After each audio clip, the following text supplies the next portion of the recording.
New York Fights welcomes back one of our regulars on the channel, I'm very pleased to say, Vito Mielnicki Jr. Are you in New Jersey? Are you at home? I'm in Houston right now for training camp. Training. Very Yeah. good. Well, that's why we're talking to you because you are already on the schedule for a fight coming up after a sensational win. You must still be feeling good about that. Your Thanksgiving win in Riyadh, sensational knockout win over Samuel Moma. But those get put in the record books and it's on to the next one. You can be happy about it, but now there's work to do. So Yep. you're booked for a fight on April 11th coming up against Omar Huerta of San Ysidro, California. Now, San Ysidro is the closest town to the Mexican border and is technically part of San Diego. Yeah. So south of me here, but he's had all his fights in Tijuana to date and undefeated. So that's going to be another guy whose O has got to go. Yeah. And I'm so interested in this fight location. You're fighting at Boardwalk Hall in Atlantic City, which for anyone who's an OG fan of boxing, Boardwalk Hall is a very famous venue. Vito, you've never fought there before. I I know. I looked that up and I thought, we've got a guy from New Jersey. You fought in the big venues in Jersey and you've been at the Prudential Center. And I keep looking and looking and think, no, no, no. Somewhere back in your career, you made an appearance at Boardwalk Hall. Yeah. No, no, your first appearance at Boardwalk Hall. So tell me how that came about. I mean, this must have been on your checklist at some point when you turned pro. Definitely. And I remember actually as a kid going to some big fights. I remember Erzlandi Lara. I feel like he fought either Chad Dawson or Paul William. I think it was Chad Dawson. I think it was Chad Dawson. I think Chad you're right. Dawson. At the Boardwalk Hall. I believe that's where it was at. But I just remember being on the boardwalk with that big fight feeling like before the fight. Um, and now to be able to go back many years later now, and fight at this historic location in front of a lot of my family, my friends, my supporters from back home. What a blessing it is, and it really came about with Sampson Lukowicz, promoter Sampson Lukowicz. Obviously, we worked out a 3-fight deal with Sampson, and he felt like, man, how have you not been building in South Jersey, Atlantic City? And I've always wanted to fight there. Obviously, it was just a matter of getting it done, and we finally did. And I'm excited, and I can't wait to get to work on April 11th. There are venues for boxers that are, they have their own stories, they have their own legends, and everybody wants to fight there. And you think, well, okay, you guys are in the ring. There, the ring is the ring. It doesn't really matter where the ring sits. But the venue and the feeling and the people do matter, don't they? And in this case, this is a home crowd for you that didn't get to come see you in person at your last fight. Yeah, yeah, for sure. And so, what was your Like, what exactly was your question? So you're in the ring, and once you get in there, you've got a job to do. But the surroundings do matter. They do Yeah, change the way a fight progresses, doesn't it? definitely. And I feel like just having that extra support. Like, obviously, you land a big shot. And sometimes that could even be persuasive with the judges, as crazy as it sounds. It Some does. judges really don't know. Obviously, they see the punch, but then you hear the big crowd, the cheer from the crowd. I'm on an interview. I'm sorry. Yeah. Oh, they could Um. join in if they want Yeah. to. That's why I was. I'm sorry. um. Your fans are Yeah. everywhere, She said she's Vito. a big fan. Your fans are Thank everywhere. you. So you're in uh, Houston and you I'm in just got Houston. recognized. Are you on the street there? No, so that's why I kept looking up because that last question when you asked me, I was like, they kept like, wait. I'm You sorry, know no, what? but so going back to your We don't going back. even need to answer that question. That this just proves that people are starting to recognize you I'm at sorry, I random. really apologize for I that. love it. I absolutely love it. Is uh, that are you getting used to that? Is that kind of old to you now, or do you still enjoy it? It's definitely cool, you know. And like you said, obviously all the way down here in Houston. Usually, like at home, I'm more used to it. Down here, I'm more like I could. Usually at home, like I could go to the grocery store and I'm getting stopped like nonstop, like up and down the aisle, because like small. It's very Jersey's very small, obviously, but even like Essex County area where I'm from, I'm really well known, like all around there and just throughout Jersey. But for it to happen down here, that's funny. So That's fantastic. yeah, it's a Yes, blessing, that and to speaks to get the it, way your career is growing. It really yeah, does. and to That we get it just witnessed this live on the show too. live So on the show, folks. If you're watching this, it was not planned. It just happened that way. yeah. Well, it is sort of a new year, new you situation because you do have a new promoter. You've had this gotten this deal with Sampson Boxing, and you know, you're matching a legendary promoter's name with a legendary venue. It is the flavor of the year. Samson Lukowitz is known for his ability to spot talent. If anybody knows anything about Samson, he has picked people out of complete obscurity. Manny Pacquiao, probably the most famous. He works with both Gabriella and Sebastian Fedora. Well, now he's working with you. That says a lot because of Samson's reputation. How did that deal come about for you? Yeah, well, first I'll give you a funny story. Well, it's really a broad statement, but like, so my father obviously used to work with a lot of fighters in the pro game, and he did a lot of shows on Showbox. And I remember seeing like, so whenever one of the guys that my dad was working with would have a fight, and I'd see Samson in the other corner, I would say, I used to say to my dad, "Oh no, what are you doing this for?" Like Samson always has like these very unknown, but like eventually very known fighters that are just dogs in there that could really fight. And they're from everywhere. You don't even know some of these countries you can't even pronounce sometimes. Like, you know what I mean? So, Can't even figure out how he yeah, found them in the first place. I exactly. mean, And it, like you needle in a said, haystack kind of stuff. exactly. So that's just a funny story. Like every time I used to see Samson in the corner of any fighter, whether he was A side, B side, you used to always know this is going to be a real good fight Yeah, oh because boy. he like you said, he knows how to spot talent. And he's now in your corner. Yeah, and So, it's how did the decision get made that this was the way you wanted to start 2026? yeah, Samson, I've known Samson for so long, clearly, like I was telling you. And just Samson obviously understands and realizes at this point in my career, I feel like for me to be able to have a little bit of say and freedom within even my fights, and to be able to bring me back home. Obviously, he's very well known with all the sanctioning bodies.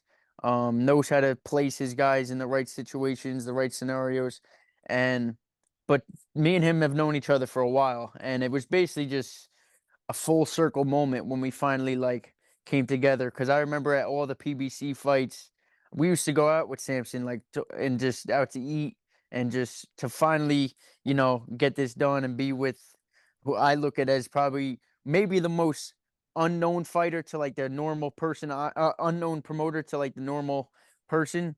But man, has he worked with some legends, and to now be under his banner, it's truly a blessing. Everybody in boxing who knows anything knows Yeah. Samson Lukowitz. I mean, it's Yeah. almost a test of how much you really do know about the boxing business. Yeah, exactly. So he's got you up against a Mexican opponent, who has fought in those crazy venues down there in Tijuana that we, on this side of the border, we all know. How much do you know about your opponent? It is sometimes a real roll of the dice when you see a guy who's had all those fights in Tijuana. And I mean, it's a rough atmosphere. I'm not going to Yeah. sugarcoat it. It's Yeah. crazy down there. And you never know who's coming out of that scene. Yeah. So ironically, Samson works with another tall southpaw that we all know, Sebastian Fundora. This guy's also a tall southpaw. Um, Obviously Mexican fighter, likes to fight. You can't take that from him. He loves to fight. He's undefeated, 15-0 with 13 KOs. Like you said, fought in Tijuana, but man, there's sometimes you're fighting in Tijuana. A lot of people think like you're just knocking these guys out in the first round, but sometimes you could be fighting real fights down there that you don't even know that you're going to really be in. But so to know that he's been in that kind of environment and be undefeated, have 13 knockouts, I know it's going to be a tough task at hand, like it always is. Obviously, he's an undefeated opponent. He's 15-0 for a reason, but that's why we train so hard each and every day, so that when we get in there, we can handle business.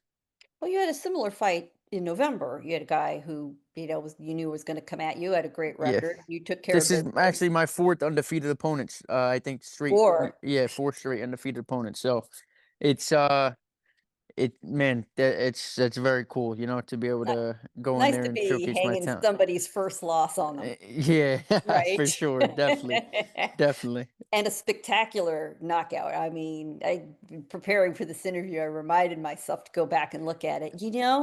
I was more impressed looking at it today, I Yeah, think, than when it happened. I mean, the left hand over the top that finally got him, just between the right hook and that follow-up punch, you crushed the spirit out of that man. I was not yeah, gonna, for it sure. was a thing of beauty. We definitely finished the job, and obviously, I think even the commentators were saying like it was good to, because I feel like if I would have just won by decision that fight, obviously I was dominating the fight, but I feel like the knockout obviously leaves a good taste in a lot of people's mouth. That's what people want to see. Um, People want to see knockouts. They want to see guys laid out on the canvas, and that's what we gave him. Actually, Ronnie told me going into like this eighth round, he was like, "You got to separate yourself here. Like you're on a different level than this guy. Like go out there and get this guy out of there." So went the But eighth round, ninth round, and then we went in and got him out of there. So yeah, it if you it was you good. should go back and listen. Sergio Mora was very excited. Yeah, I remember You I listened to Sergio for sure. you They're actually I you liked it. That was my first time under that commentary, and right, I right, enjoyed their because commentary. It was pretty good commentary. I yeah, liked it. they have a very good time. Yeah. And you pointed out you are at the level now where you need to fight guys like this. You need to put on a show like this. You're ranked fifth by the Hmm. WBO, in a division that needs guys to rise to the top. Recently, the title holder in that sanctioning organization, trusted dirty, been going through the process. He's suspended, but he has not been stripped of his title, which has been an item of some controversy. Yeah. How does that affect you knowing, okay, that belt's going to be sitting there, Yeah. held hostage, in essence, Yeah. with Listen, I you hope and that other they. contenders working toward that? Yeah, I'm hoping that they do something about that. Obviously, um, for me, obviously, I'm at five. The one and two guys have to be like, man, we should get an opportunity to fight each other for that. Like, and I think Right. that's what will end up happening. And then, man, obviously, focus on this fight, handle business, and then maybe those two fight, and then eventually obviously they get if I get a call, I'll be ready for that world title shot. So that's God willing, that's the Yeah. plan, that's the outline that I have in my mind. Obviously, boxing, anything could happen. Um, but I would love that, nothing more than that for sure. Well, you had another champions fight fall out, Carlos Adames, that's Adamas, yeah. back on the schedule. I was looking forward to that fight too. Yeah, I agree. And middleweight needs to move. Middleweight is one of the classic divisions in boxing Hmm. without somebody really stepping forward. But that, potentially gives you that lane. That must give you motivation, even with the messiness going on right now. Definitely. I think 160's calling, like it's screaming for a name. It's screaming for like a face. It's And screaming for an American champion, let me that's tell you. it. That's it. And I'm that guy for sure. So, um, like I said, God willing, everything lays out the way it's supposed to and outlines how I have envisioned in my head. And they'll be saying, and the new, and what Three a feeling. happiest words in boxing, Yeah, what a feeling that's and going to the be. new. So, And um, the new. that's it. Well, working with Sampson, obviously, I'm sure you've talked to him, talked with Ronnie. What's the roadmap for 2026, if there is one in place right now? Yeah. Assuming you win in April, of course. Yeah. So handle business in April. And then, like I said, hopefully they do the BO does something with that belt. Obviously does strip what they have to do with Janabek, obviously, and then have those guys at the 1 and 2 spot fight, and then, man, we'll see. Maybe you never know. They might not want to fight. The champ might not want to fight the next man up. So, hey, I'm at 5. Give me a call. I'm right here. Right, So, yeah, you go down the list. Well, and exactly, you're in a position too where it's critical for you to be ready because exactly. there is a lot of uncertainty in your division. Hmm. So that gives you the setup to think, well, I may have plans, I may have this fight, but other things may happen and Yeah, obviously, never know. I can't wait around. Boxing, a lot of guys get stuck waiting around for that phone call, and boxing's not like other sports, like, nothing's guaranteed. Like, so you Right. gotta just stay in the gym, stay ready, get better every day, and so when that phone call does come, you don't have to worry about getting ready because 'cause you're already ready. So, boxing it's a one of a kind sport. Nothing's guaranteed, nothing's promised, but, I wanna stay active. Obviously, 3 fights, I think, is on my radar for the rest of the year, and God's got a plan. We'll be ready for it. So, just stay ready, keep working, and Well, wait and for those calls. not only is there a lot of movement or uncertainty in your division, there's a lot of uncertainty and movement around promoters, promotional obligations. I mean, but it really is the time, don't you think, for athletes in your position to take control.